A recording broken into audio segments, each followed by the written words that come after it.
In a quiet afternoon, the sun cast long shadows on the highway, with light filtering through the swaying trees.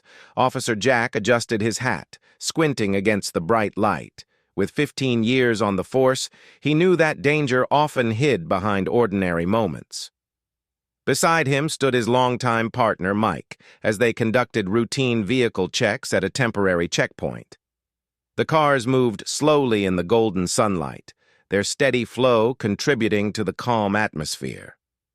Despite the tranquility, Jack remained vigilant. His instincts, honed over years of experience, allowed him to sense when something was not right.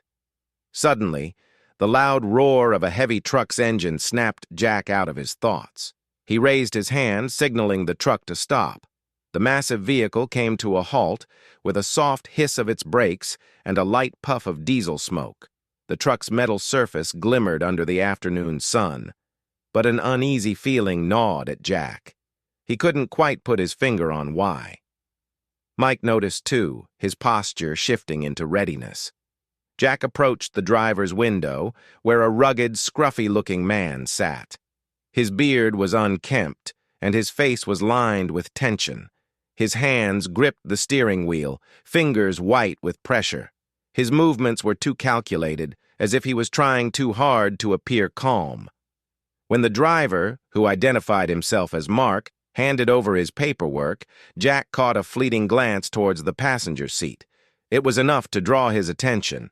Inside the cabin sat a young boy, about 10 years old. His curly hair framed a face that bore a heavy expression.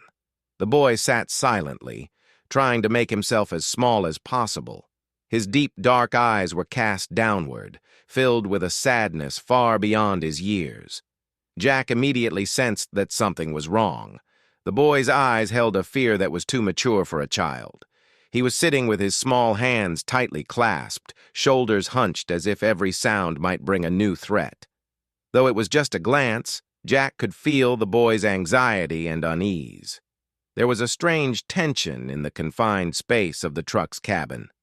Jack exchanged a subtle nod with Mike, who began meticulously checking the documents Mark had provided. Meanwhile, Jack moved slowly to the passenger side of the truck. He leaned down and gently tapped on the window. This time, the boy lifted his head slightly, his gaze meeting Jack's for a fleeting moment. But within those eyes, Jack saw a depth of fear he had rarely encountered. This wasn't a child's simple fear. It was the terror of someone trying to escape something terrible beyond their control. Keeping his expression calm, Jack offered a reassuring smile. He leaned in, his voice gentle and warm. "Hey, buddy. My name is Jack. You can call me Jack if you'd like. Can you tell me your name?" The boy remained silent, his gaze returning to his feet.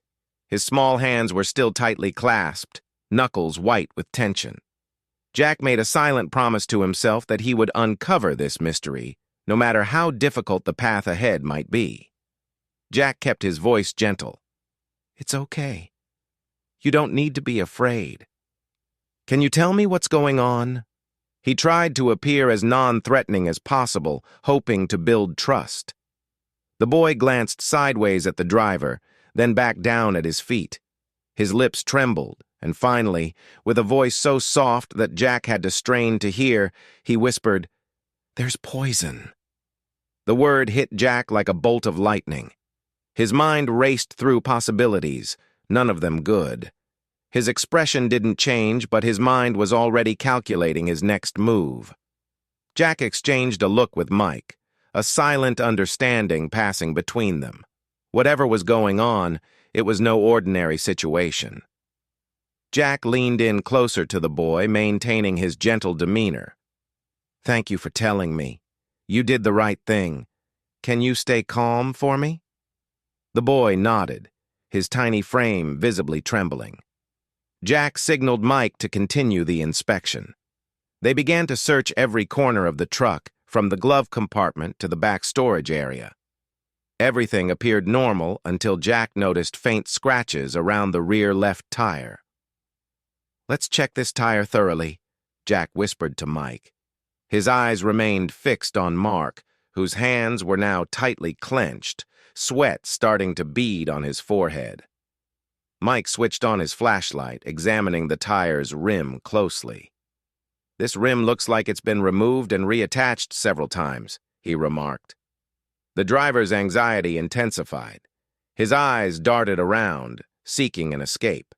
Without hesitation, Jack and Mike proceeded with the inspection. They removed the tire, exposing a hidden cavity filled with white packages wrapped tightly in tape and plastic. Jack lifted one of the packages, his expression stern. "What do we have here?" Mark's face turned ashen. His voice came out in a desperate stammer. I don't know anything about this. It's not mine." Jack's calm gaze remained steady. "Then perhaps you can explain why these packages are in your tire?" With no escape, Mark lowered his head in silence. Jack and Mike moved swiftly, taking him into custody. Turning back to the boy, Jack knelt down to his level. "It's over now. You're safe. We'll take you somewhere secure where you can rest." The boy looked up at Jack, his eyes still shadowed with fear but now mixed with a glimmer of hope. As Jack guided the boy to the patrol car, he knew that finding the drugs was just the beginning. This boy had endured much more than he had revealed, and Jack, driven by his promise, would not rest until he uncovered the full story and ensured the boy's safety. As Jack drove back to the station, he kept glancing at the boy in the rearview mirror. The child sat quietly, his small hands gripping the edges of his seat. His eyes, still filled with fear, stared out the window as if he was expecting danger to emerge from every shadow. When they reached the station, Jack led the boy to a small, warmly lit room. He brought him a blanket and a cup of warm cocoa. "Here you go, buddy. You're safe now," Jack said, sitting across from him. "Can you tell me your name?" The boy hesitated, his voice barely above a whisper. "My name is Noah." Jack smiled gently. "That's a strong name, Noah. Can you tell me where you're from? Do you have a family?" Tears welled up in Noah's eyes. I don't know. I don't remember," he said, his small body curling into the blanket as if trying to make himself invisible. Jack's heart ached. He knew that whatever Noah had been through, it was traumatic enough to make him block out his own past. Over the next few days, Jack took it upon himself to piece together Noah's story. While social services began their official protocols, Jack conducted his own investigation. He reviewed missing children reports, contacted nearby schools, and spoke with other law enforcement agencies. But no record of Noah came up. Meanwhile, Noah began to show small signs of trust. He would sit with Jack during lunch breaks, sometimes drawing pictures. Many of his drawings depicted dark tunnels and large trucks.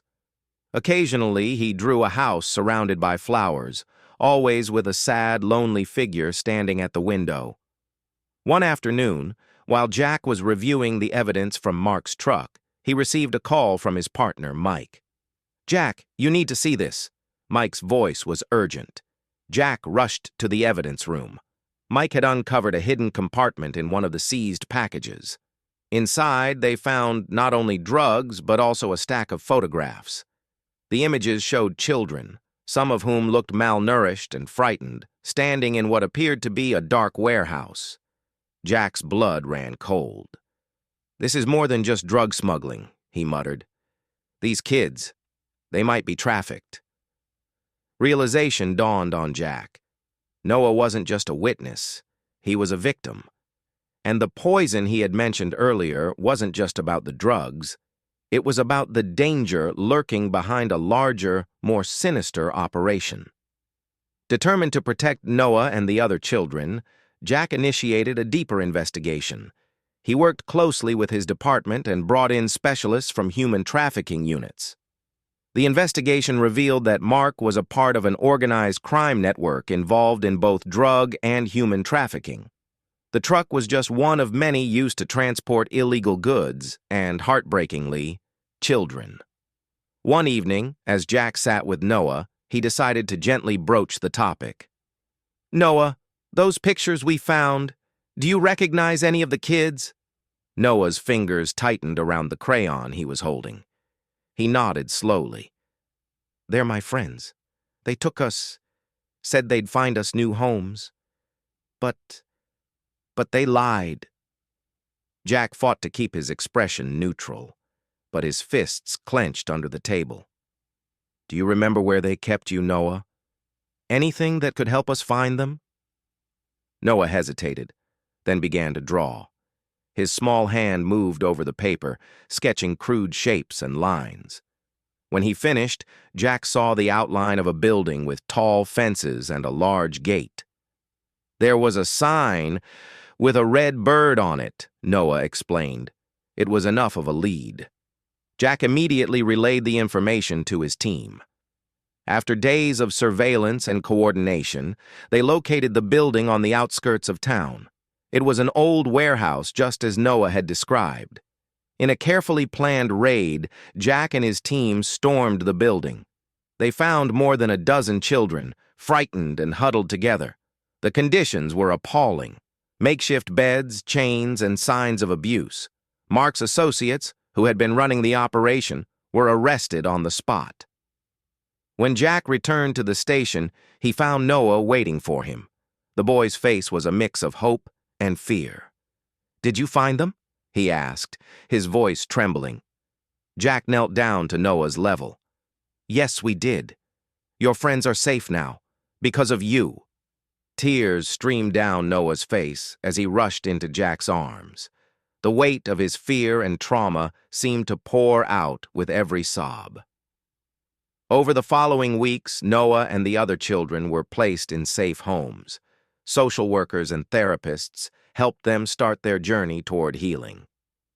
Jack, though his role as a police officer had technically ended, continued to visit Noah. He became a consistent presence in the boy's life, offering stability and kindness.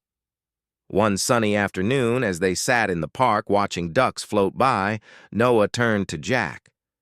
"Do you think I could be a police officer like you one day?" Jack smiled, ruffling Noah's hair. "Absolutely. You're already braver than most people I know." As the days turned into months, Jack began the process of adopting Noah. The paperwork was long and the challenges many, but nothing could deter him. He had found not just a victim who needed saving, but a son who needed love. In the end, Jack and Noah built a life filled with laughter and joy. Their home became a sanctuary, not just for them, but for any child who needed a safe place to heal. Jack's story, and more importantly, Noah's story, became a beacon of hope for others, showing that even in the darkest of times, love and courage could lead to a new beginning.